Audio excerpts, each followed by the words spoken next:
নমস্কার বন্ধুরা, কেমন আছো তোমরা সবাই? আজ সকাল সকাল উঠে নিয়ে চলে এসেছি আরও একটা নতুন ব্লগ। সকাল সকাল উঠে স্নান টান করে নিয়েছি, যদিও বা আগে ঘরের কাজগুলো সব সেরে নিয়েছি। এই দেখো, আমি আমার ঘরটাকেও গুছিয়ে নিয়েছি, ঘরটাও গুছিয়ে স্নান করে চলে এসেছি। এদিকে দেখো, আমি এই ব্লাউজ আর্টটা কাল রাত 1টা পর্যন্ত বসে বসে করেছি। আজকে শনিবার, আজকে দেবো বারের পুজো, ওই পুজোতে পরবো বলে ব্লাউজটা এখানে রেডি করে রেখেছি। ফেব্রিকটা দিয়ে আমি কলকাগুলো করেছি। এখানে আমি 3টে আলতা সাজিয়ে রেখেছি পরবো বলে।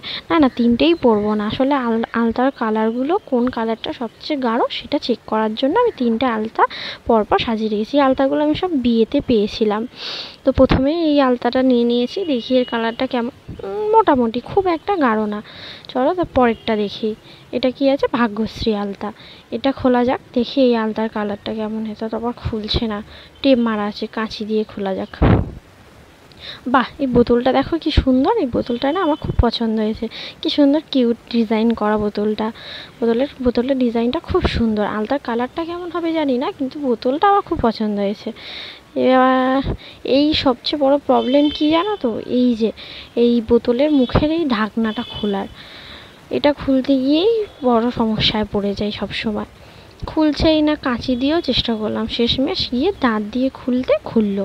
চল এবার এটার কালার চেক করা যাক কেমন, তোমাদেরকেও দেখাই। হ্যাঁ, এটার কালারটা একটু গাঢ় আছে, আগের আলতাটার থেকেও এটার কালার গাঢ়। এটাই পরবো। আর এটা খুলবো না, আর তোমাদেরকে বার করে দেখাই, কারণ আমার একটা সেম আলতা নিচে ছিল। আলতাটা না একদম পুরো জল, আমার দেখে একদম পছন্দ হয়নি, ওই জন্য এটা আর খুললাম না। কিন্তু এই আলতাটাই আমি নিলাম। এর বোতলটা খুব সুন্দর, আর আলতার কালারটাও গাঢ়। এটা ঢুকিয়ে রেখে দিই। এটাও খুব একটা খারাপ না, মোটামুটি, কিন্তু আমার ওটাই পছন্দ হয়েছে। ওই আলতার কালারটা একটু ডিপ আছে, ওটাই পরবো। এই যে আমার আলতা এখানে পরাও হয়ে গেছে। আজকে আবার মেঘলা মেঘলাও করে আছে। সকালে একবার একচোট বৃষ্টিও হয়ে গেছে। নিচে যাব, এখন গিয়ে একটু রান্না বান্না করব, তারপর শাড়ি টাড়ি পরে যাব পুজো দিতে।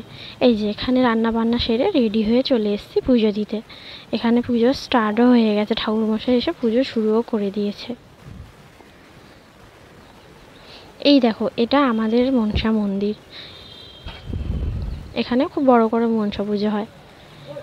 এখানে ঠাকুরমশাই সবাইকে চরমানৃত্য দিতে শুরু করে দিয়েছে।